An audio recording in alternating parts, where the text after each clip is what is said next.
नकलची सास। साक्षी की सास को पैसे का काफी घमंड था। वो किसी को भी अपने आगे कुछ ना समझती, नौकरों को डांटती और सारा दिन बैठी टीवी देखा करती। साक्षी के भाई की शादी आने वाली थी, जिसके लिए वो शॉपिंग करने बाजार जाती है। वो बाजार जाने के लिए घर से निकलती है तो सामने उसकी सास बैठी होती है। अरे, इतना बन ठन कर सवारी कहाँ जा रही है? कभी अपनी सास को भी पूछ लिया करो। जब देखा झोला उठाकर निकल पड़ती हो। टोक दिया ना। माँ जी, आपकी यही आदत मुझे सबसे ज्यादा खराब लगती है। बम्बई तो जाऊंगी नहीं, बाजार जा रही हूँ। पता है ना, मेरे भाई की शादी है। अरे बहू, तुम तो बुरा मान गई। जाओ जाओ, मैं तो बस बोल रही थी कि कभी मुझसे भी पूछ लिया करो साथ चलने के लिए। वैसे क्या लेने जा रही हो? साड़ी लेने जा रही हूँ। और क्या पूछ लूँ? सारा दिन बैठे बैठे घुटने खराब कर लिए हैं आपने। चला तो जाता है नहीं। 1 घंटे का काम 3 घंटे में होता है आपके साथ तो। सास को गुस्सा तो आता है, लेकिन फिर भी प्यार से वो साक्षी को कहती है, साड़ी लेने? सुनो, एक साड़ी मेरे लिए भी ले आना।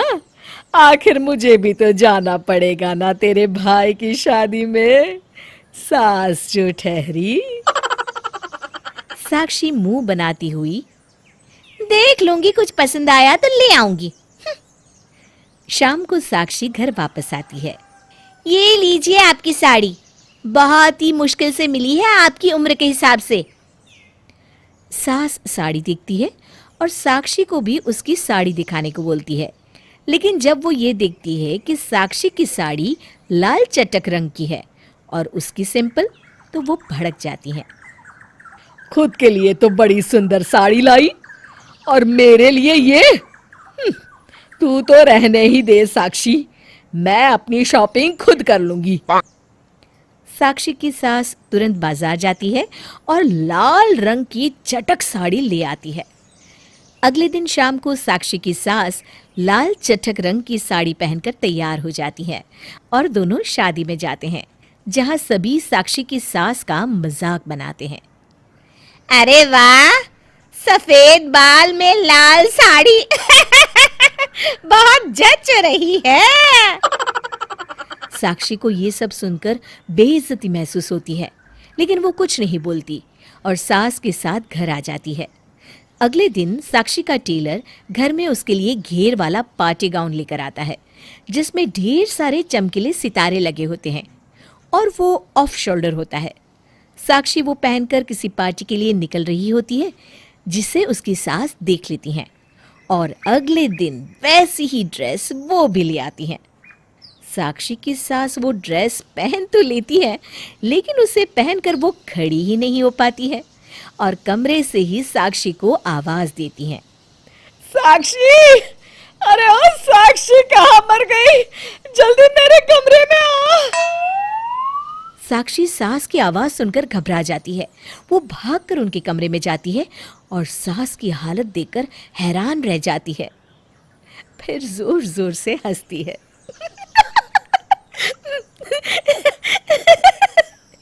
अरे माँ जी, ये क्या? अरे बस करिए, अपनी उम्र तो देखिए, ऐसे कपड़े शोभा नहीं देते आप पर। चुप रह तू, बस तू मुझे खड़ा कर दे, मैं जरा मॉल तक घूमने जा रही हूँ। साक्षी सास की इस आदत से परेशान हो जाती है। वो सोचती है किसी भी तरह वो माँ जी की इस आदत को ठीक करके ही रहेगी, लेकिन कैसे? तभी साक्षी की सहेली उससे मिलने आ जाती है। वो उससे सारी बात बताती है।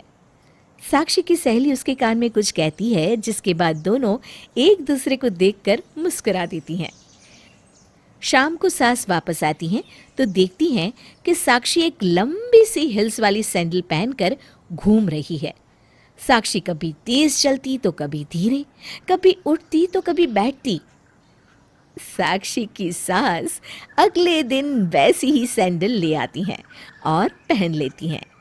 वो सैंडल पहनकर जैसे ही 2 कदम चलती हैं कि धड़ाम से गिर पड़ती हैं और चिल्लाने लगती हैं। हाय रे, मर गई। बहुत दर्द हो रहा है, कोई तो आओ, मुझे बचाओ। साक्षी जमीन पर पड़ी सास को उठाती है और बिस्तर पर बिठा देती है। अब बस भी करिए माँ जी, आपको तो मेरी बात बुरी ही लगती है, लेकिन देखिए पड़ गए ना लेने के देने। पता नहीं कितनी हड्डियां टूटी होंगी और न जाने कितने टांके लगेंगे। अरे नहीं नहीं, ऐसा ना बोल बहू, बहुत दर्द हो रहा है। तू तो बस डॉक्टर को बुला दे, मैं अब कभी तेरी नकल नहीं करूंगी। उम्र के हिसाब से पहनावे की शोभा है, ये बात मैं समझ गई हूँ।